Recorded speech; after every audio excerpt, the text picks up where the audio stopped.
All right. So, I believe I'm ready to start this. Everything on the stream health looks good. And we've got our sweet little DOSIS neighborhood here. So a couple things before we start. I don't know how many people are actually going to watch this, but a couple things right away. Never done the 2015 Holiday Hack Challenge, so this will be slow. If you are not familiar with how hacking works, or even the SANS Holiday Hack Challenges, even not all of it's hacking, and hacking itself is actually pretty boring. There's a lot of tedious, like looking through stuff and thinking about it, and then thinking about it some more, and then 4 hours later realizing that you understood it in the first place, and you could have skipped about 12 hours of thinking. But I'm going to try and do it all on screen. I've got 3 monitors. The other 2 monitors are kind of doing extra stuff, but everything having to do with the Holiday Hack Challenge will be on the main screen. And yeah, so we'll get this started. Basically, I'll probably do this for a couple hours tonight. I just got a NetWars continuous license the other day, and I told my coworkers that I would wait to start with them tomorrow and to preoccupy myself so I don't start tonight ahead of time. I'm doing this instead. So hopefully we'll have some fun. For those of you not familiar with SANS or the Holiday Hack Challenge, SANS is a security education and certification body that does some amazing conferences and live training on a variety of network systems and security subjects. And every year, for the last several years, they put out this Holiday Hack Challenge to kind of give a fun way for us to learn and explore new security topics, and give a safe place for us to practice our craft where we don't always get to. So anyways, we'll go ahead and start here. It's got a story to it, so we'll take a look at this story. And it starts off, and basically the setting is there's this toy, this new gnome toy, that it is super hot and everything. Call it a Tickle Me Elmo kind of a toy, but you can't find it anywhere. And I guess the Count found one, and he brought it home to his kids, and his kids are super awesome 10 and 6-year-old uber hackers. And I read over this a couple days ago, so I'm doing most of this by memory, but it looks like they've got the gnome, and they realize that it has wireless connectivity. So Josh, the younger of the two, busted out his Linux laptop and is like, let's check out what the traffic is. So he took out TCP dump, which for those of you who don't know is a packet capturing tool in Linux. Started looking through the traffic, and it seems to be some sort of command and control channel. So they ask us to come into the neighborhood and seek out Josh and take a look at the packet capture to figure out what's going on in that command and control channel. So here we are in the neighborhood, and it says to talk to Lynn, and she'll get us situated, and then we can go find Josh. So let's give Lynn a little chat here.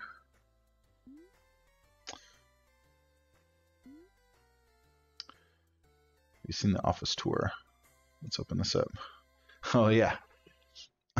So this is actually a pretty old counter hack site, but you can see there's a nondescript door, and then it opens up, and then it actually takes you up into, for those of you who don't know, Ed Scotus is a collector of many marvelous things, and I'm fairly confident that he's actually a time traveler from the future to help us discover our everything. But so yeah, this inside the laboratory, if you will.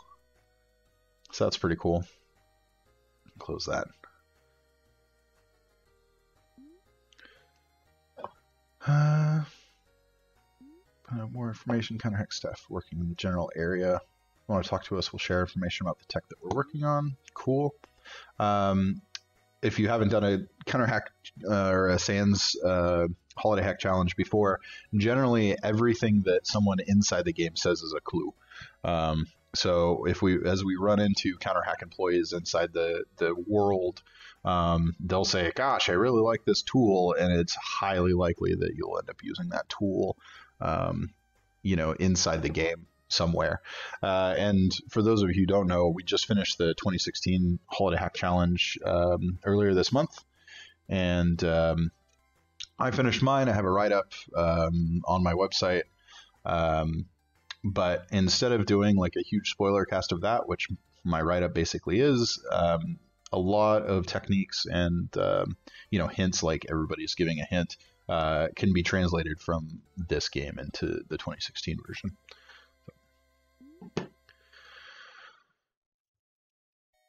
Providing them goodies. Excellent. Trouble with the intern. If you see him, let Ed know. Cool. Okay. Can we walk into this house? We can.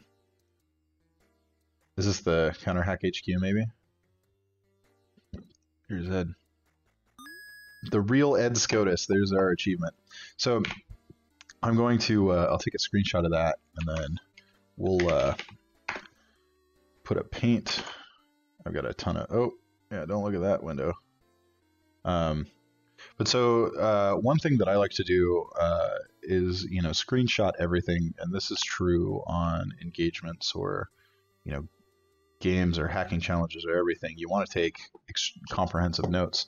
For holiday hack challenges, you definitely want to take notes and take screenshots of achievements because they're super fun, right? So we'll crop that.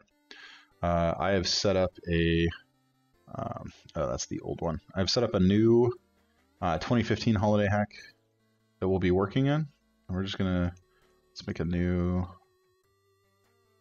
folder, achievements. And this achievement is called Ed SCOTUS, because anytime you talk to that guy, if you haven't, it really is, it's achievement worthy. It's not like it takes a lot of effort to talk to him. He's very personable, but I've never had a conversation with him where he hasn't said something extremely profound. So, but we'll save this. And then this is a program called KeepNote that I use. I use this in the OSCP to take all of my lab and exam notes. And then I also used it to organize my Holiday Hack 2016 notes. What I really love about KeepNote is it puts everything in the same place, but it lets you do this hierarchical structure, and files can belong to other files, and then those files can have child files of their own. And it's a really organic but organized way to keep notes, especially with something as complex as like a hacking challenge or an engagement or something. So in here we'll just we have a couple things that we know already, right?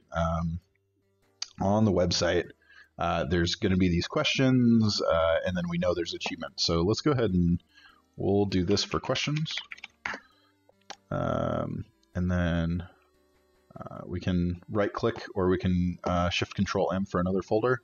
And we'll do this achievements, and then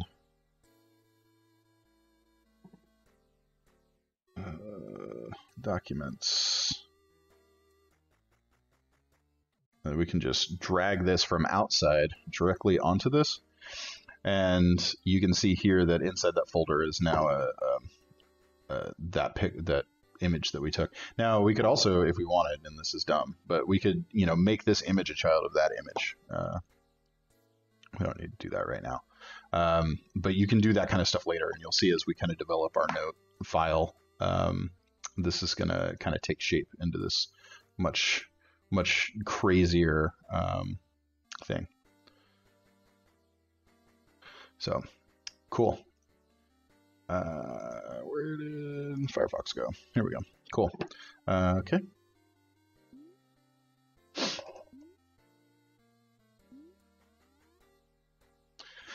Big problem. Brought on a new intern, but he's missing. Okay, that might be. We got a new quest. Oh, so we have a quest to Joe's Cookies. Find Jeff one of Joe's cookies. Cool. I've had one of those cookies, and they are amazing. Find a string of blinking lights for Tom V, and find Ed's intern. We've already found Tim some hot chocolate. I must have did like half a second of this back in 2015. In the 2015 though, I didn't really do the 2015 one at all. The 2016 one is where I actually completed it. And in that one, you kind of had to like look all over for stuff to pick up. I don't know if that's going to be a problem here, but I guess we'll find out. So we'll leave the SCOTUS household.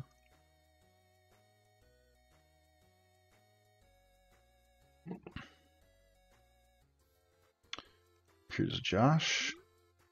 Josh is cool. So this is hopefully where we're going to find the packet capture.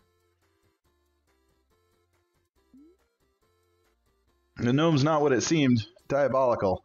Okay, so here we have, if you see down in the bottom left corner, I pointed at it, which obviously does you no good. But if you see down in the bottom left corner, there's a link here. So I'll just middle click that, open it, make sure that our tab doesn't try and open it. And I'll just save it. And then I'll open up Wireshark. And we can check this out. Oops. Let's do this. Oh, we don't need that yet.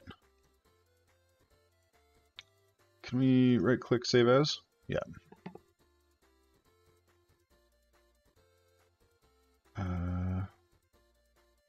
Documents, there we go.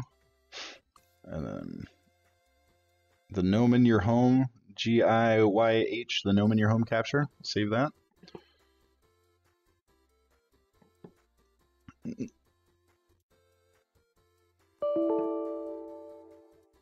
Capture file appears to be cut short in the middle of a packet. Interesting.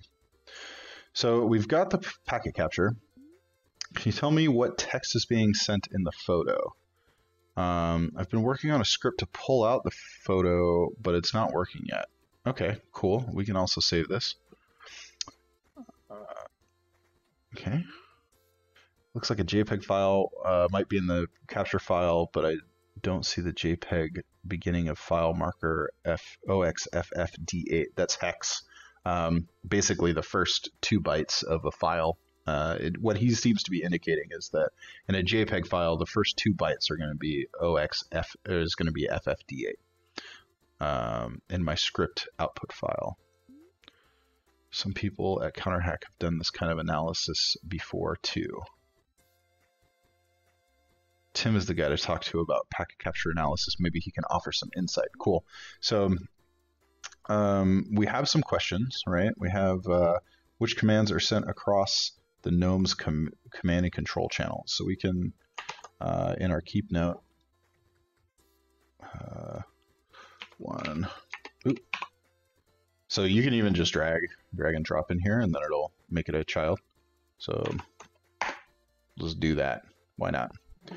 So as we move forward and we explore this question, we can take our notes in here. We can do a right-click child page or Control-Shift-In to new child page. We'll call it notes. And then what image appears is the second one. So we'll just put that in there because those are the 2 things that we're going to be working on more or less simultaneously, right? And then notes. Cool. So now our notes are set up for the next 2 questions, and we'll continue on. So the first question is, what commands are being sent? Just kind of look through here.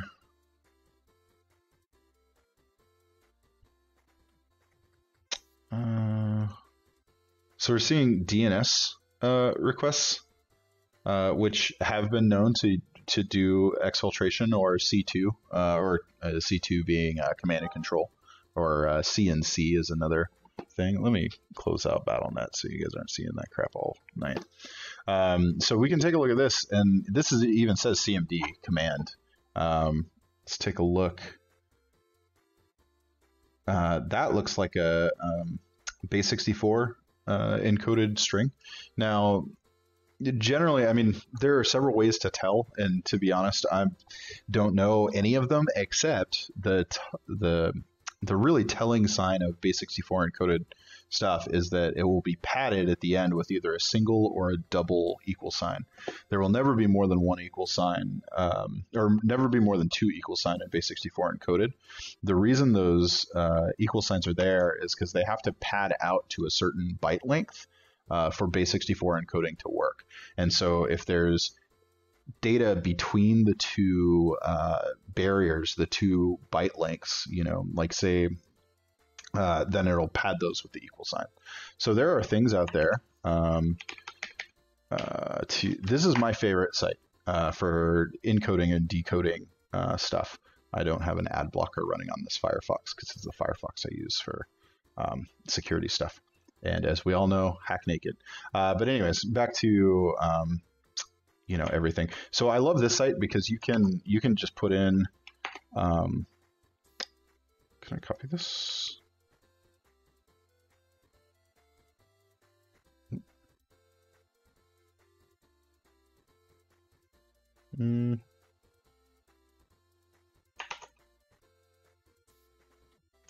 Yeah, there we go. So you can just put this into base64 and then convert. It says none. And then it'll show you not just in text, but in binary, hexadecimal, like pretty much everything you want. So, you know, if you were going to do something silly like take in plain text and then, you know, wanted to see what it looked like in various different encodings, it's super easy that way. Burp can also do something like that in its decoder, but I don't know. I'm not as familiar with Burp, so I do it sometimes when I'm just doing like one hop or maybe two hops, but this is the site that I generally default to. Anyways, so there's that. Just kind of scrolling through, just seeing if anything jumps out at me. We've got another one of these. There's some plain text here.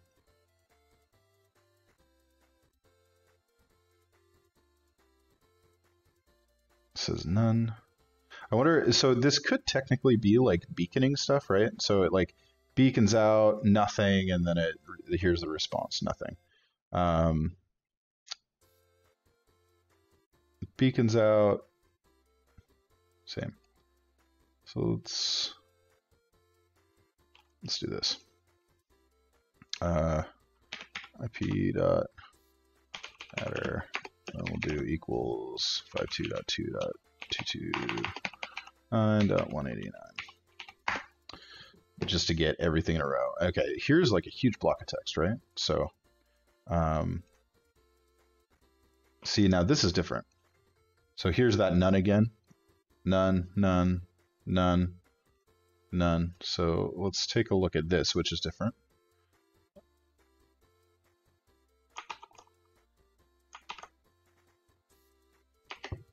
Convert iwconfig, which is a Linux command for seeing wireless, you know, config stuff, and then we should see. So this says, hey, I want to see iwconfig, and then this execute iwconfig, and then here is some response data.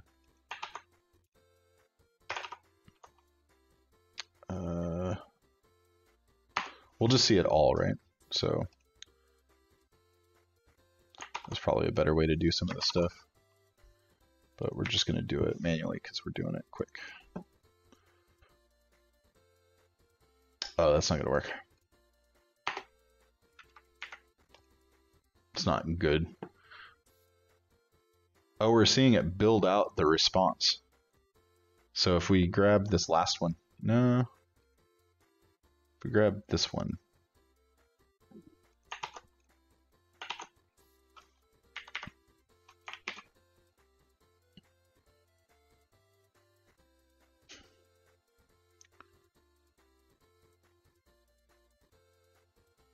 can we follow this UDP stream rather?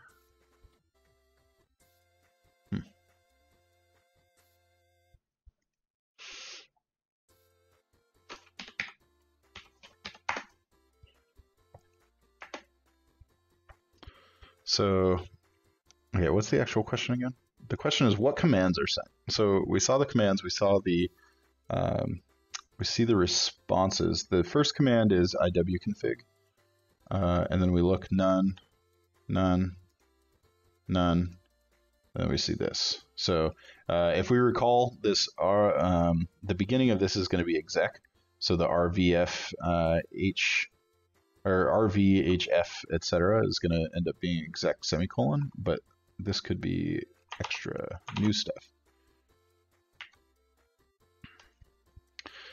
This is cat temp iwlistscan.txt. Okay, so there's interesting stuff here. We know that some stuff is going through and some sort of DNSC2. Let's take a look at the script that he provided. And this is a text editor that I like to use called Atom. You know, use whatever you like.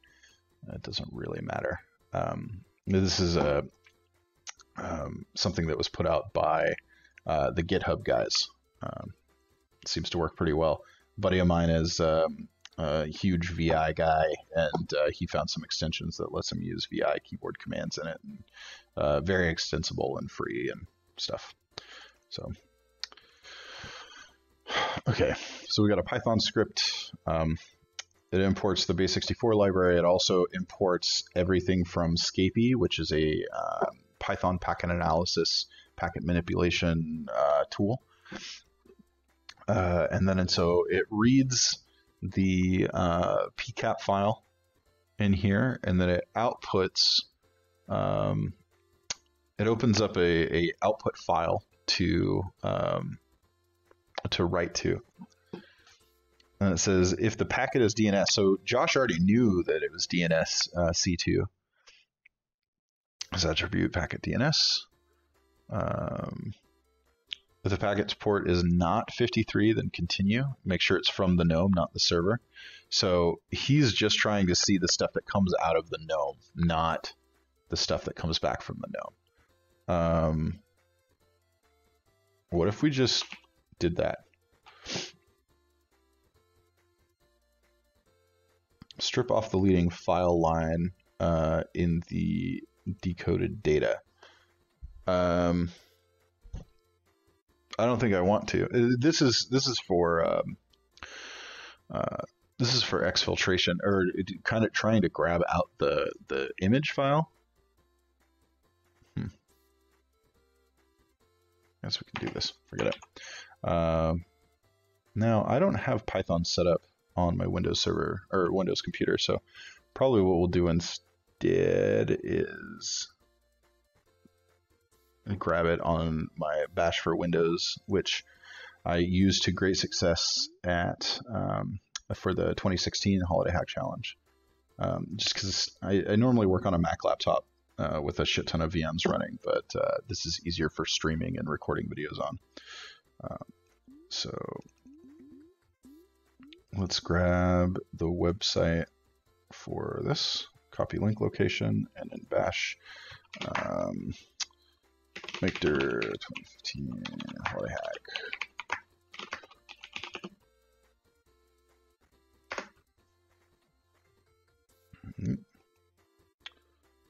And then we'll also grab his script.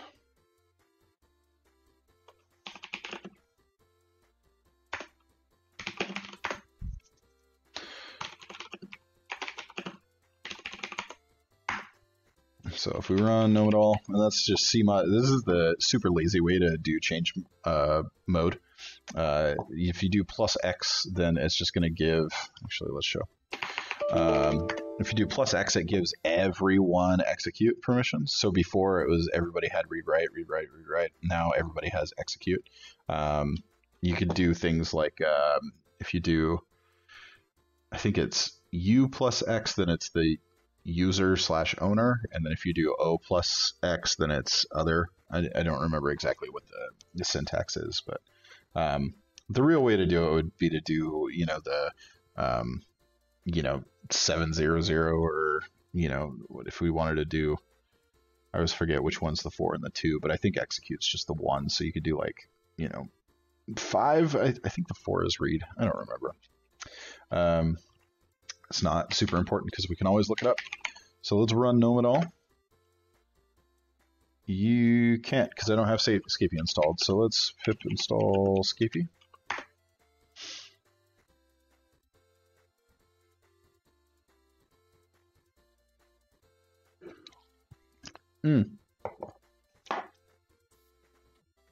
Failed.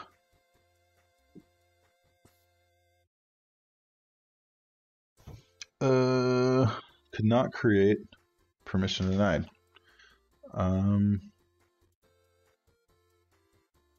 Never do this, but screw it. I don't want the demo gods coming down on me. So, all right. So now gnome it all.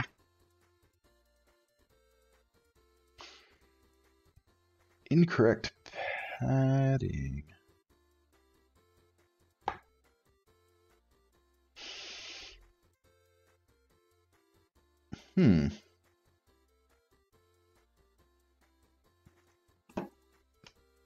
So it said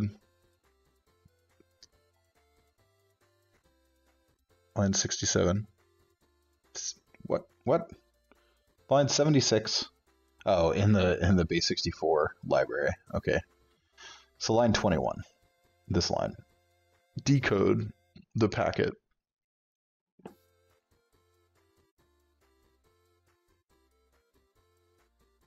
So let's now, full disclosure, as I'm sure you've already divined, I am not a developer in any sort. I kind of know a little bit about how to write some Python sometimes. Oh, that's not going to do anything here because we have a different copy of it. So we'll VI. But yeah, so I know how to do some Python kind of, and that's about it. So stuff is about to get super hacky.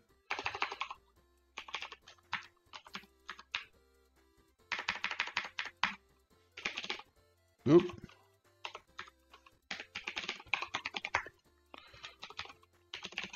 So let's take a look at what it outputs. Decode is not defined.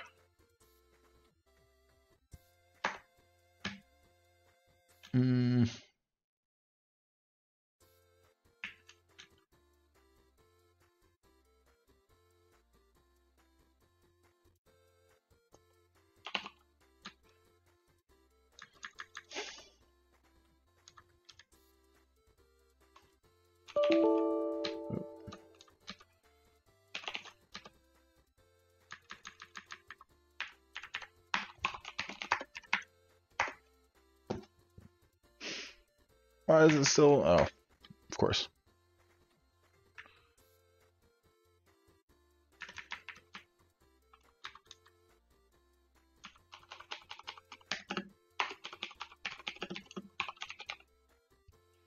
Wait, what am I doing here?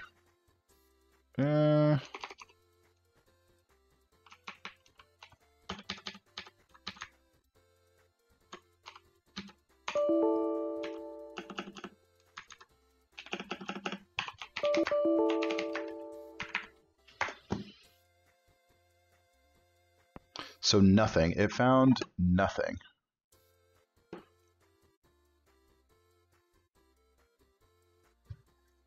Let's see.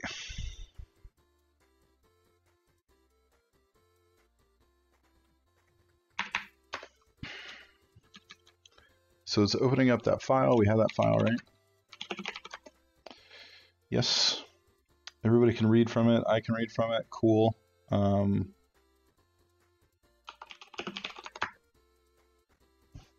see.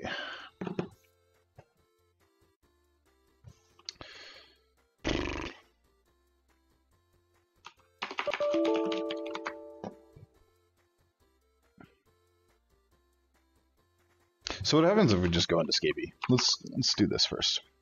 So we'll drop into Scapy and we'll just like do this line by line.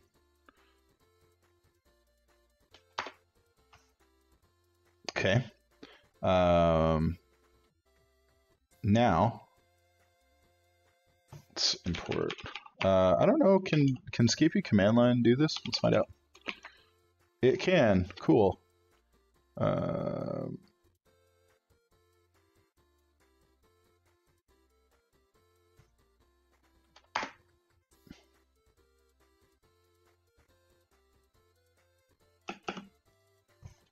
Nope, that's not what I told you to do.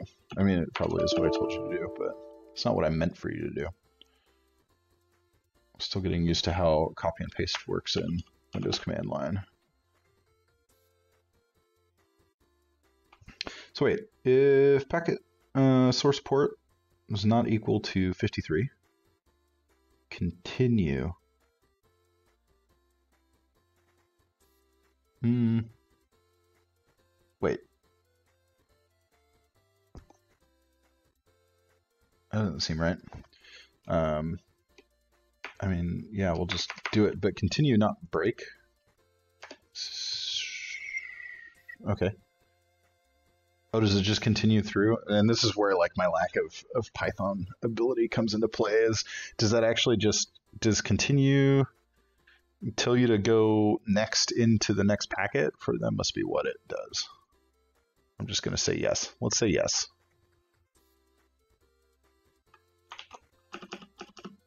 I just used Control A in the Windows command line and it went to the beginning of the line.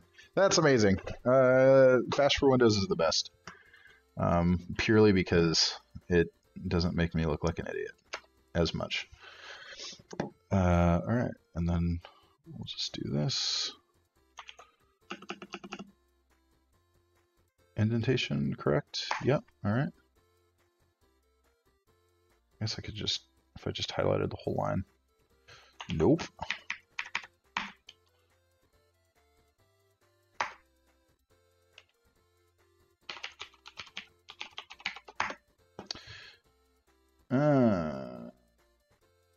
Oh, I should have. Nope. Okay, you can't do it that way.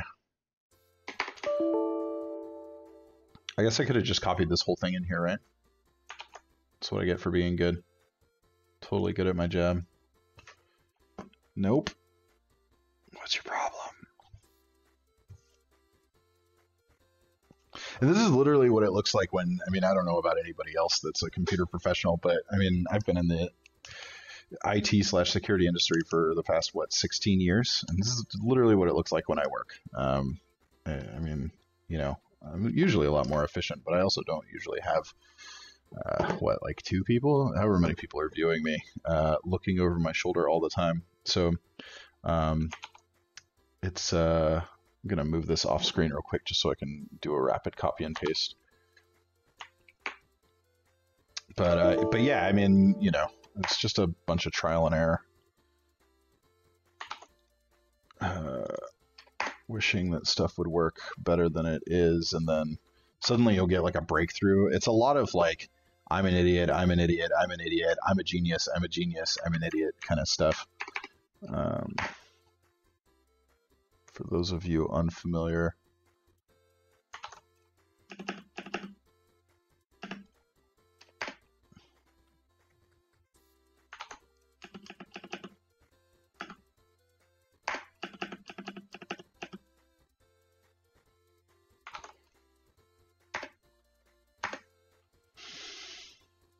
Yeah, it says incorrect padding.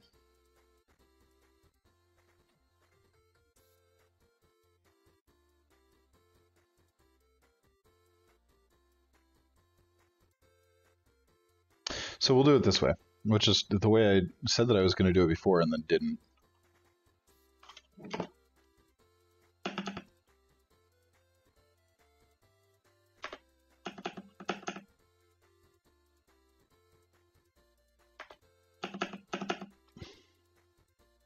So we are just going to print. Oh.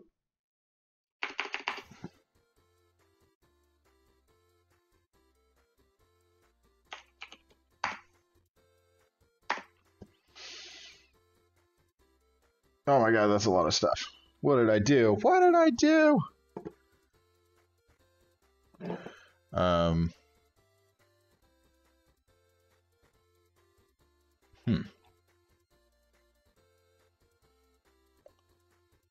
So if we just, like, just put this in a try except, right?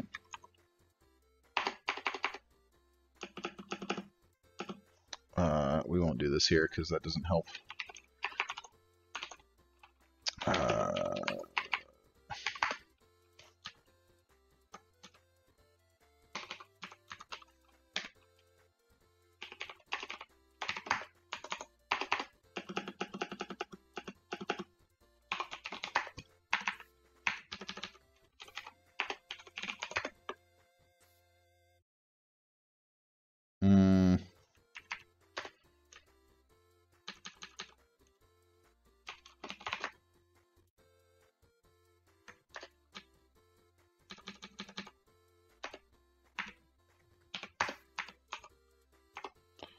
I shouldn't need...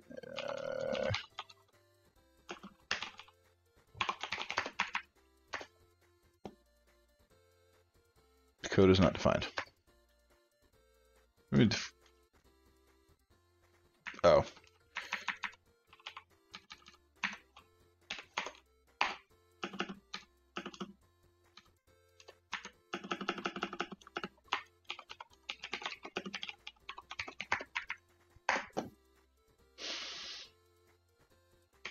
Now, do we have stuff in the output file? We don't. We don't have anything in the output file. I don't understand what the hell's happening here.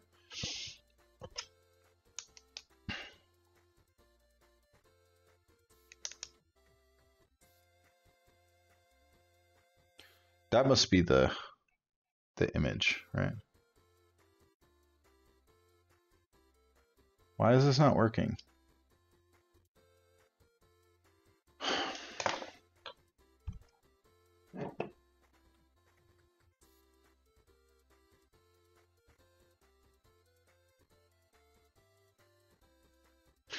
Where the hell? Where'd my shell go? Where'd my shell go? There we go. Okay. VI gnome at all. What if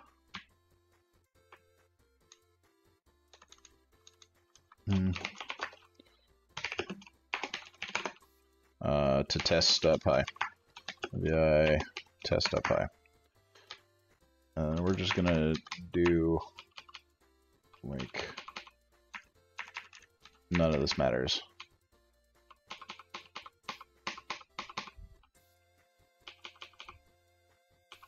It totally did though. Hold on.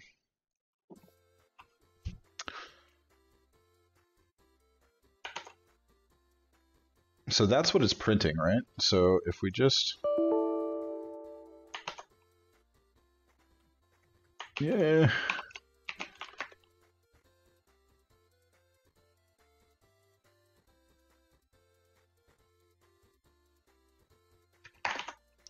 Okay, so that's one of the things. And actually, yeah, let's put this in the notes. It's a better place for it.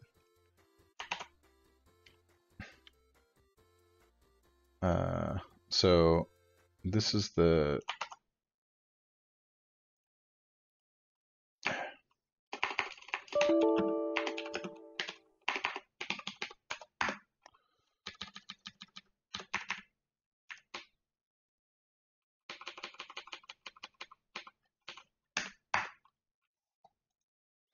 and then we're just gonna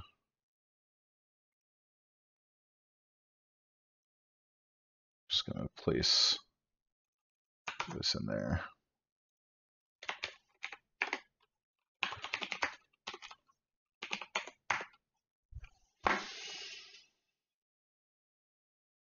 Incorrect padding.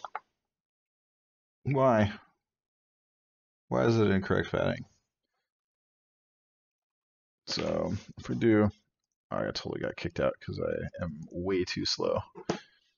So this is just proof that anybody can finish these puzzles because, as you can see, I'm not super great at this, but I did finish the 2016 one. It just takes some perseverance and research. So we're going to do Python. What's the function that we're doing? Base64 cat test. Python, and we're doing the base64 decode, B64 decode.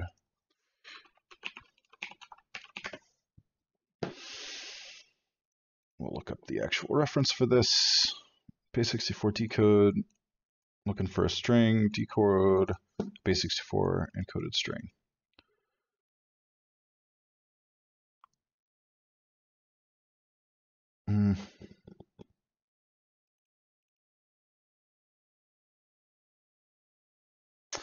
Let's see if we can find the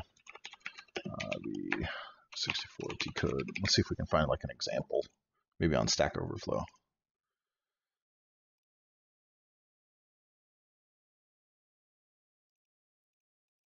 He has it in a like a doc string. This guy, wait, a.decode. A equals, yeah, he just has it in a regular string. So why is it telling us that the padding is wrong? So see, we're getting incorrect type error, incorrect padding.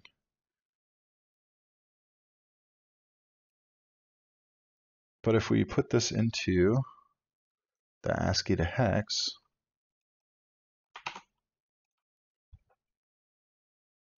it also doesn't like it. That's very interesting.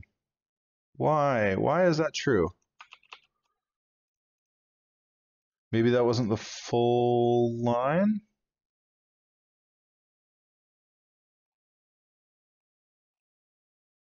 Maybe this wasn't the full line?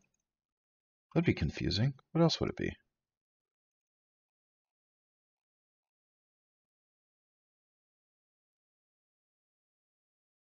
Oh. If it's just this entire freaking...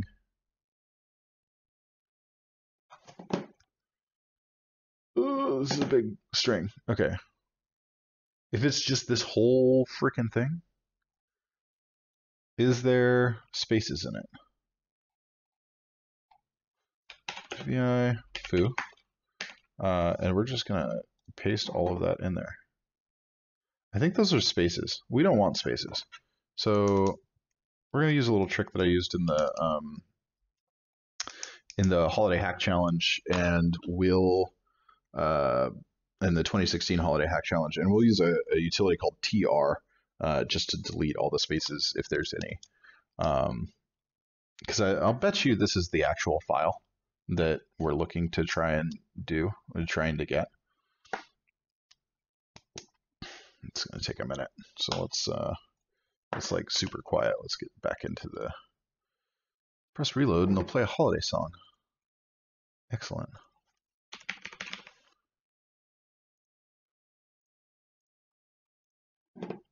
I can't play any of my music because obviously I don't have it licensed, and this is streaming. Okay, here we go. Oop. And so we'll tr d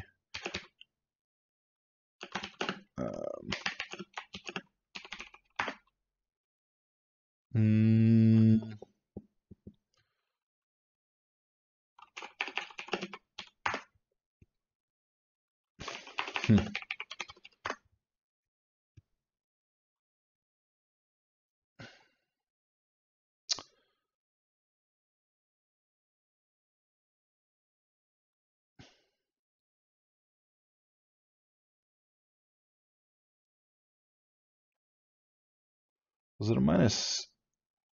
It's minus D, and then is it backslash S? Is it T? What did I've done this before.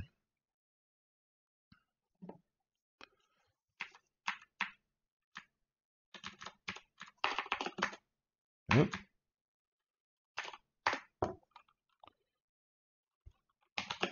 Let's find out how many lines are in bar. 513. It's all ASCII text.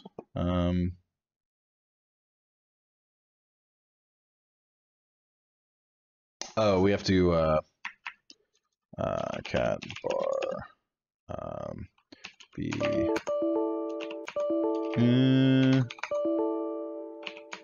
Yeah. Boom. Now let's file foobar. Just data. Yeah, I think we have to get rid of those new lines, or all the spaces. I could just be on a wild goose chase here, who knows?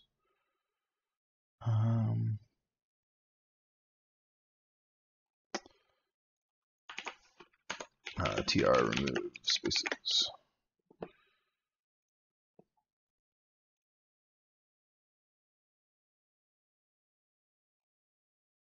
Yeah, what? Is it just, is it because I didn't put a space there? Is that the problem? Or that I didn't put a space there? That was the problem. Bar. No. What?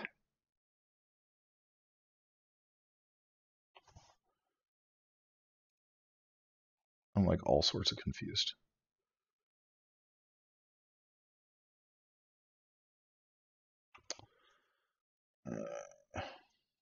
Maybe I'm just like on a wild goose chase altogether. Can I do \n for new line? Yeah.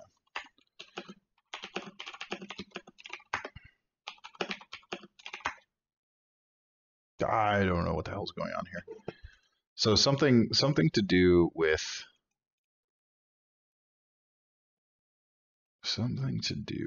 the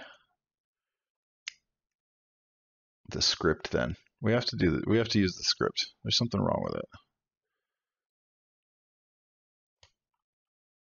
If we do vi test, pi.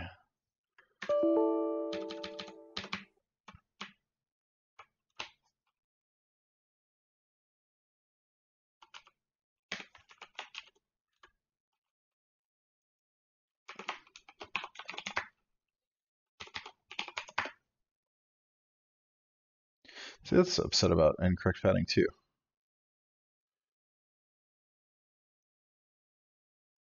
But that's right. Is it reading out of the file correctly?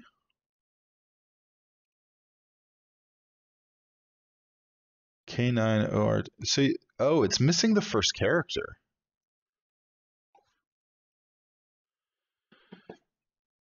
What? All right. So it's grabbing. Is this an off by one? Seriously?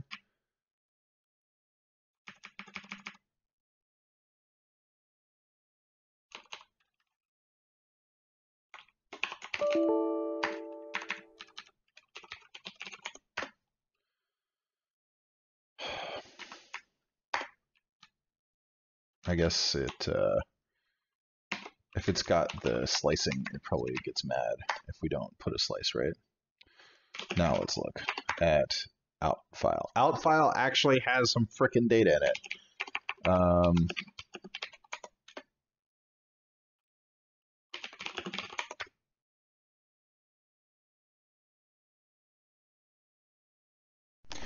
So it turns out that my headset does not view microphone chatter as it being active, so I need to play something. Let's get this in here.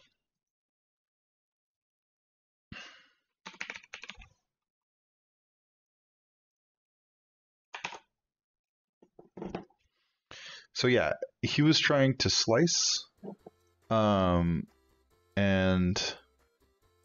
that wasn't working for him. Let's take a look at out file. So it's binary. Was it like XD? Yeah, okay.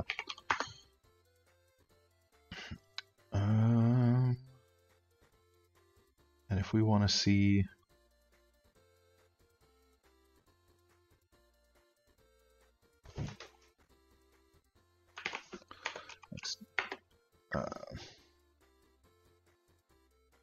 xxd ASCII.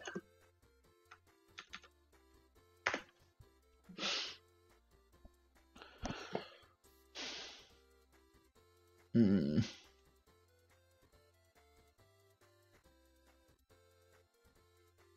maybe it's OD. I don't know. We'll find out.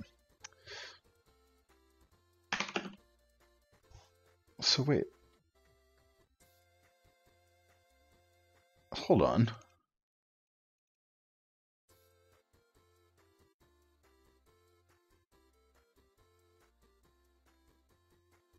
So can we... can't just open this. So OD, yeah, okay. Out file.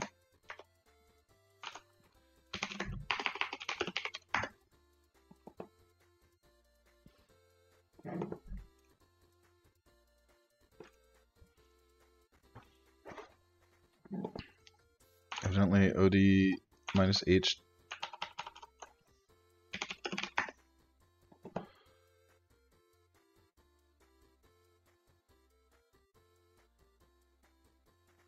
What did this guy say?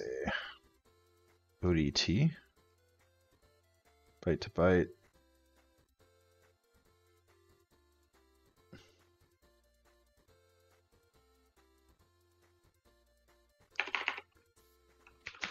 CLI, hex ASCII. I used to use XXD ages ago. Is it really R?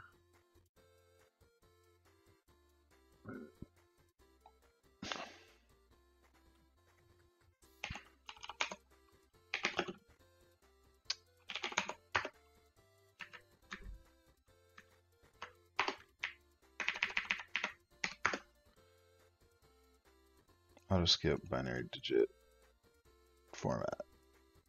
Show characters. Is it, wait, is it default? Because I'm gonna laugh. Ah, it's totally default.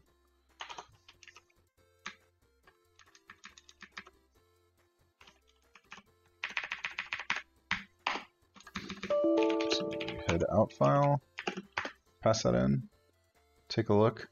So he was complaining that, if we take a look, he was complaining, he was like, hey, I've got this script, and it doesn't begin with FFD8. So can we see FFD8 here? Like, is it possible that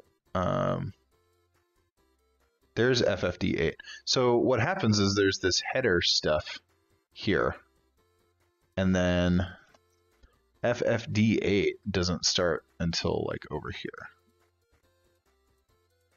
2, 3, 4, 5, 6, 7, 8. So 1, 2, 3, 4, 6, 7, 8. Okay, so after the JPG stuff. So what?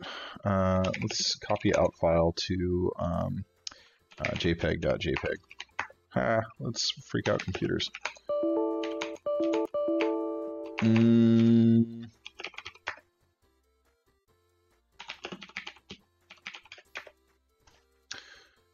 Cool. And then if we just get rid of everything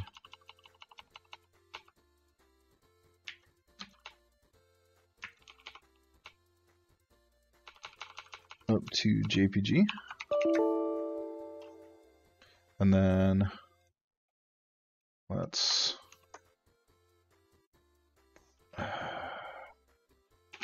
there was a, all right. So this is the path, by the way, that Bash for Windows uses. And we're in here. So let's see if jpg.jpg opens. Oh yeah, it totally does. There we go. Okay, so there was some sort of like metadata or something in front of the file, or some sort of yeah, some sort of just junk in front of the file.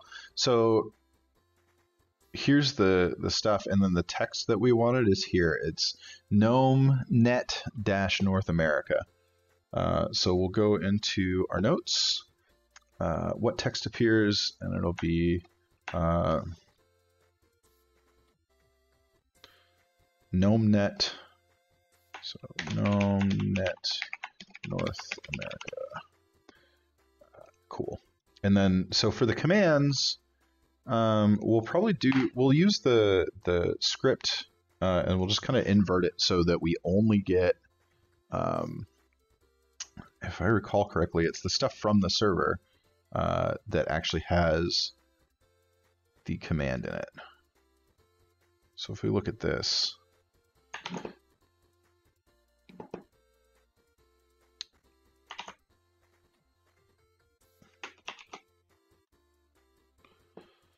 yeah, so that's what has the command in it. So we will go in and modify this gnome at all.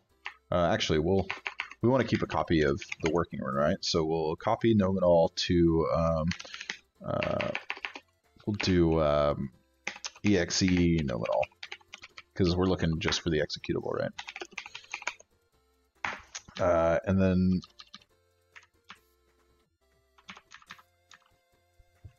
make sure it's from the GNOME, not the server. First, let's see if we can make this a little bit bigger. I know that the colors aren't super great, but we can probably make the... There. Hopefully that should help. I don't know if, like, what the resolution's like out there. I have to stream at 720p on Twitch because I'm not a Twitch partner and it won't transcode for me. If I could figure out how to stream to YouTube without dropping a shit ton of packets with the exact same settings I stream to Twitch, I would do that because it'll automatically transcode. But so what it's doing here is it says packet, if the source port from the packet is not equal to 53. So that's if it's from the GNOME to the server. So we'll just change that, and then we'll say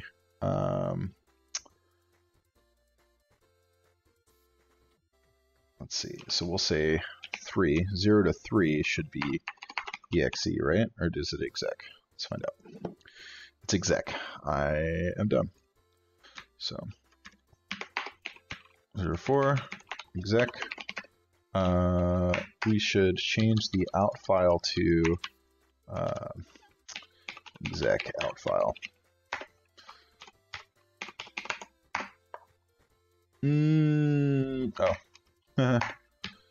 There's a difference between comparative operators and assigning operators.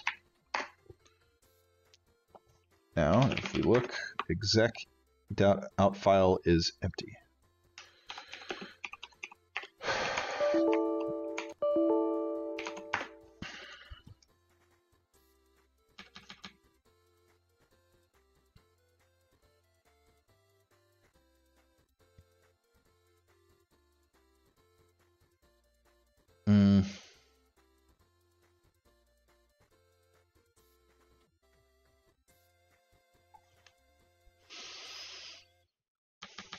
I did want to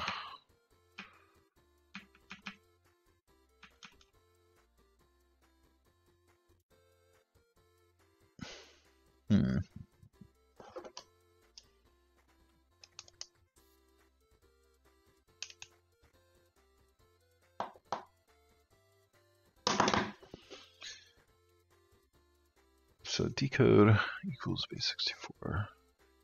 It's this that's messing up. Okay, I should figure out what this continue thing says. So Python if continue.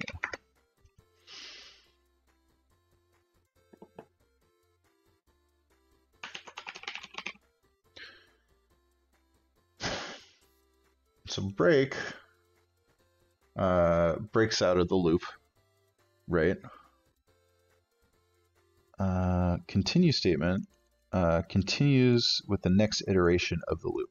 Okay, so it skips the rest of the stuff. It doesn't break you out of the loop, but it prevents you from running the rest of what was in the loop. So I guess I could have kind of figured that out, but I just needed to confirm. So if the source port is 53, well, let's take a look at the packet capture again. So we've got the packet highlighted here. This is the one that has the exec IW config, right? Let's take a look. Just gonna click here so we don't get kicked out. Yeah, so exec IW config, and that's this packet here. So let's take a look at, Mike Poor would be mad at me, but let's not look at the actual hex. Let's take a look at just kind of what Wireshark gives us, right? So we have source port is 53 with the destination port of that.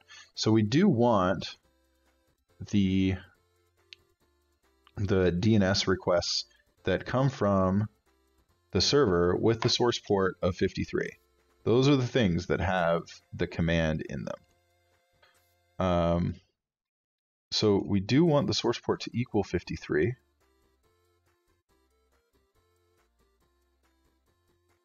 And this is going to be the first 4. Nope, we need the first 5. Here we go. This is where I turn out to be dumb. So slicing is the beginning of the slice is inclusive. The end of the slice is non-inclusive. So we need the first 4.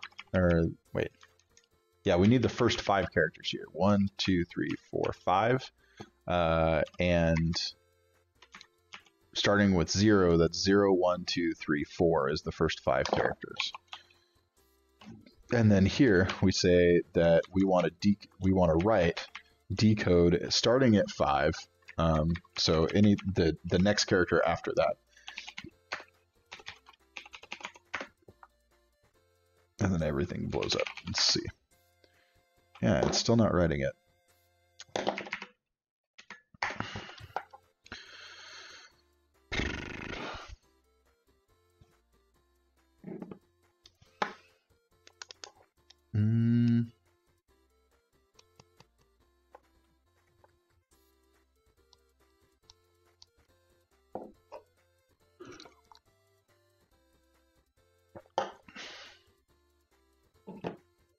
If decode equals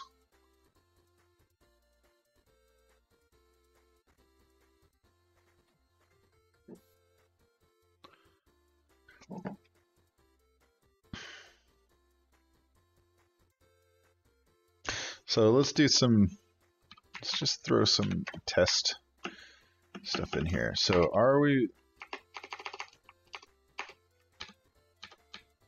let's see if we're just hitting our accept like over and over again, this is going to spam us, watch.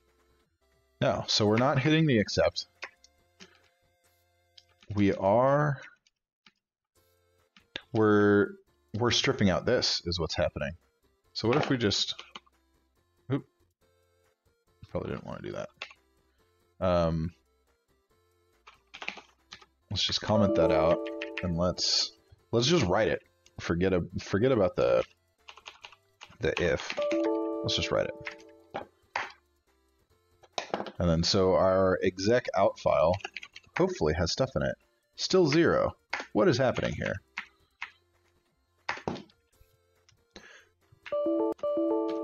Are we even getting for packets and packet?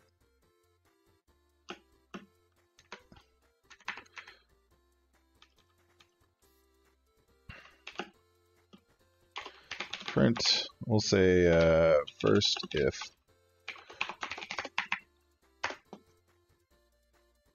Okay, great. So we're getting into that. Yeah, exe. Get rid of that because that's obnoxious.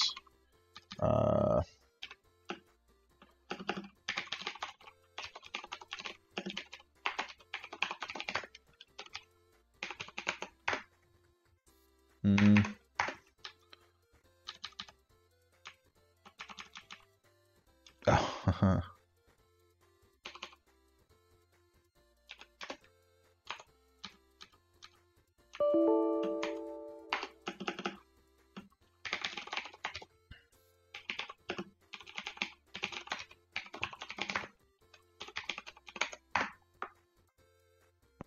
So we're not hitting the try at all. That's what's happening here.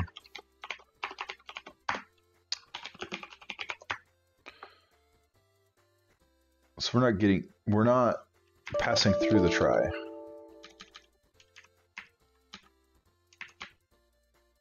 Let's do this. Wait. Well, that's the frickin' problem.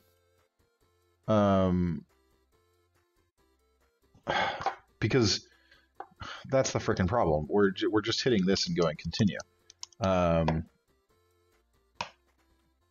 If the packet equals, wait, source port. Right, so the source port is this.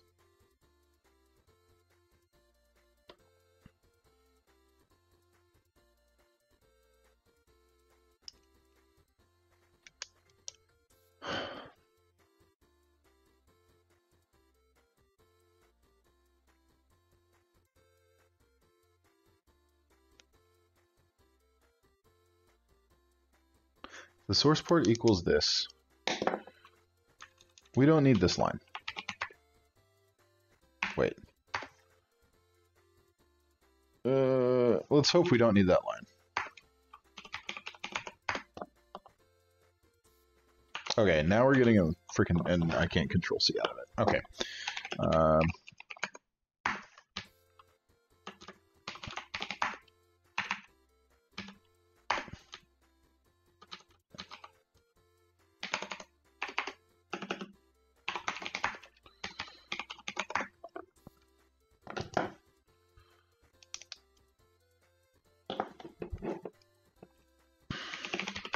Come on. Okay.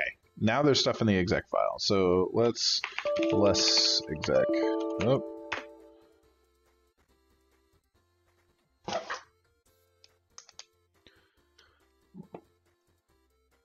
So iwconfig ran.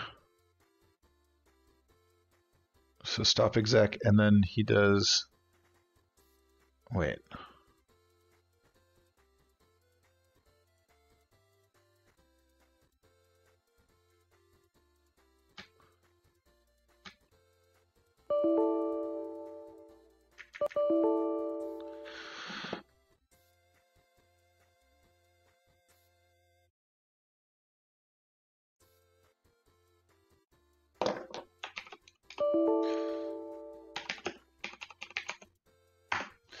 This is not. There's some weirdness here.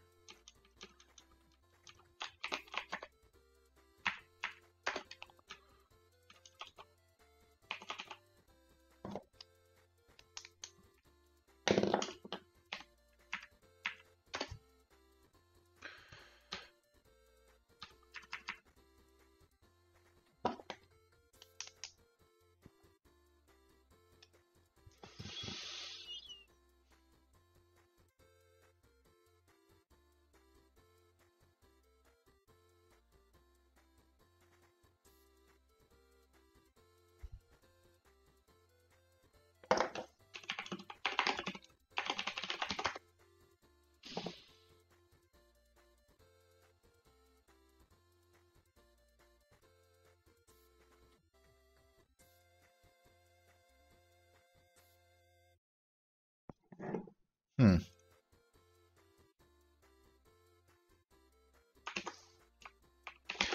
gonna step away from the computer real quick. I'll be back in a couple minutes.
All right, I'm back. I'm refreshed. I'm ready to go. I still have no idea what the hell is going on. So,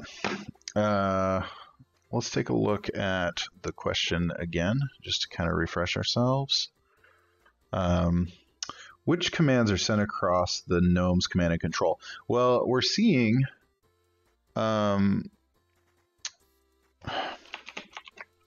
so we're seeing at the very least the IW config, but we also know that there is an image, and that image had to get sent there somehow, right? So let's, what does this say?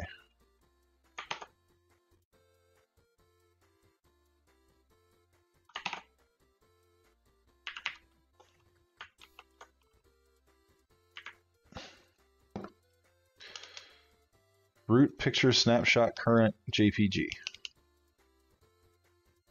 That's file.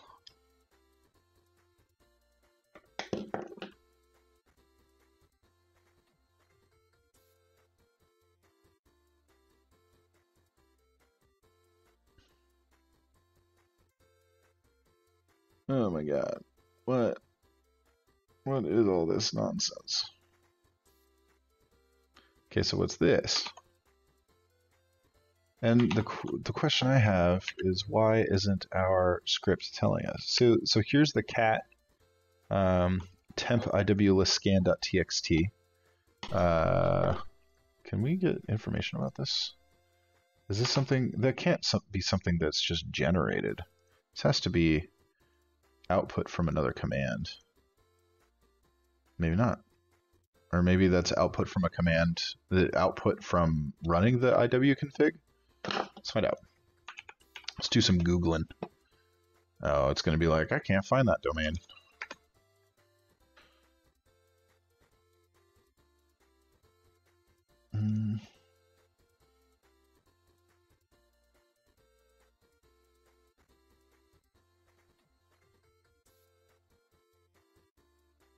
Oh, stuff from the Holiday Hack Challenge.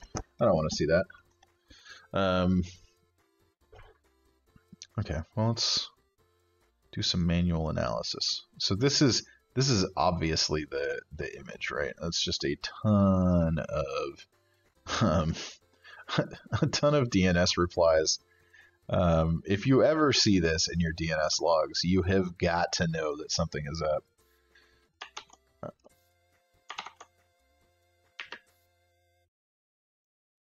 Okay, so this is where it says root. It says file root. I guess that's why the exec would like the other part, like. So what I'm doing here, so if we VI the modified GNOME at all, it's only if it decodes to exec, right? So let's get rid of that. And we actually don't need this try and accept anymore, right? We're all good. I think the script is actually working. So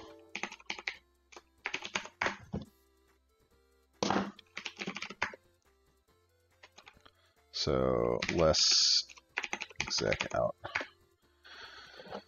Okay, so we've got the exec IW config.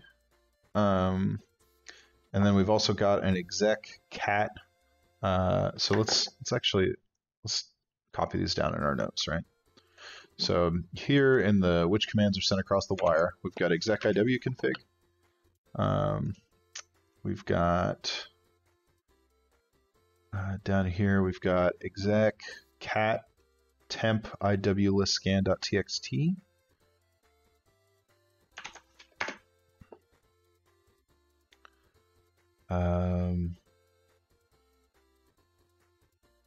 Let's see if we've got stuff further down. Yeah, and then so we've got the file here.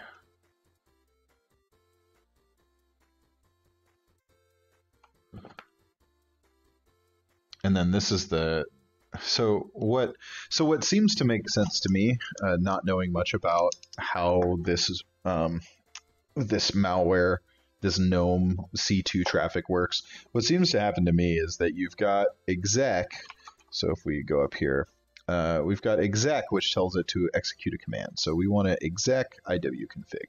We want to exec cat, the cat utility on this file, right? And then we've got other, and then we see the output. And then we've got another directive that the C2 seems to be able to do called file, which is, I want this file, root picture snapshot current.jpg. And then it's got, okay, well, here, start the state, the name is this, and then here's the file. And there's that FFT8 header that Josh was looking for in the beginning, right?